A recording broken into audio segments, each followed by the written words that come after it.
Praise the lord, హల్లెలూయా. ఈ video కొంచెం lengthy ఉండబోతుందండి. 3 నిమిషాలకు దించడానికి ప్రయత్నం చేస్తా. ఏదో తమ్ముడు వీడియో వచ్చింది చూద్దాం, ఒక లైక్ వేద్దాం అనే ఉద్దేశంతో కాకుండా దయచేసి పూర్తిగా వినండి. ఇది చాలా అత్యవసరం. అంత్య దినాలలో ఉన్నాం, తెలుసుకోవాలి.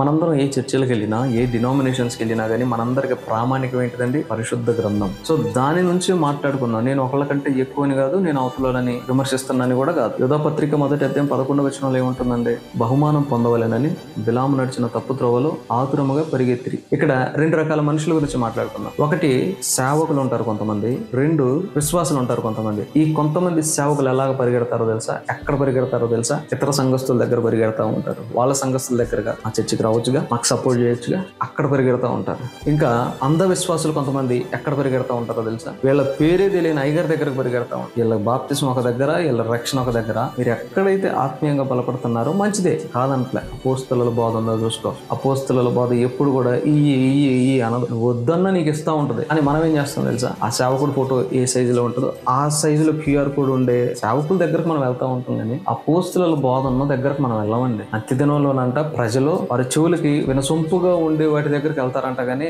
ఎక్కడైతే చక్కబడతా ఉంటామో, కొట్టబడతా ఉంటామో, ఆత్మీయంగా హృదయంలో పొడవబడతా ఉంటామో ఆ మందిరాలకు వెళ్ళరండి. కాబట్టి గమనించండి, మనం ఎక్కడ పరిగెడుతున్నాం? ఉద్యోగాలు చేసుకుంటున్నాం, దగ్గరలో ఏదో ఒక మందిరం ఉంది, వెళ్తున్నాం, తప్పలేదు. కానీ అక్కడ అపోస్తలుల బోధ ఉందా? ఎంతసేపటికి ఇవ్వండి దేవుడు ఇస్తాడు, ఇవ్వండి దేవుడు ఇస్తాడు అంటున్నారా? ఇవ్వండి దేవుడు ఇస్తాడని అంటే అక్కడే అర్థమైపోతుంది ఇది ఫేక్. దేవుడేం వడ్డీ వ్యాపారి కాదు. నువ్వు ఇస్తే దానికి లెక్కలు వేసుకుని ఇంత వేయాలి ఈ అకౌంట్ లో అని లెక్కలు రాసుకోవడానికి వడ్డీ వ్యాపారి కాదు ఆయన. అది అన్నిసార్లు నొక్కి చెప్పాల్సిన అవసరం లేదు. ఆ సేవకుడు ఇవ్వండమ్మా, ఇవ్వండమ్మా, చేయండమ్మా, ఫోటో దిగుతానమ్మా, అది ఎత్తానమ్మా. మరి ఇంతమంది ఇంత పెద్ద సేవను మరి అన్ని చూసుకోవాలంటే ఎలాగ బ్రదర్? మరి ఖర్చు అయింది కదా బ్రదర్. నువ్వు ఒకవేళ నీ మైండ్ లోకి అలాంటి ఆలోచన వచ్చిందనంటే నువ్వు దేవుణ్ణి ఆరాధించటం, నువ్వు అయ్యగారిని ఆరాధిస్తున్నావు. భక్తురాలు క్రీస్తు సంఘానికి శిరస్సై ఉండు, అయ్యగారి శిరస్సై లేడు. దేవుడు చూసుకుంటాడు, ఎక్కడి నుంచి రప్పిలా ఆయన రప్పించుకుంటాడు అంతే. కానీ మన ఫోటో సైజులో ఆ పేమెంట్ చేయమని QR కోడ్ సైజు పెట్టుకునేవి అవసరం లేదంటానే. మనం ఎక్కడ పరిగెడుతున్నాం? నువ్వు ఎక్కడన్నా బలపడు.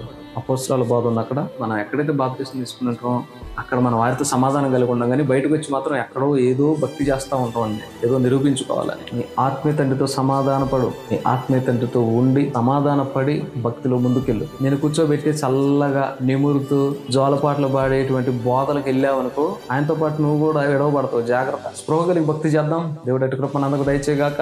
ఆమేన్.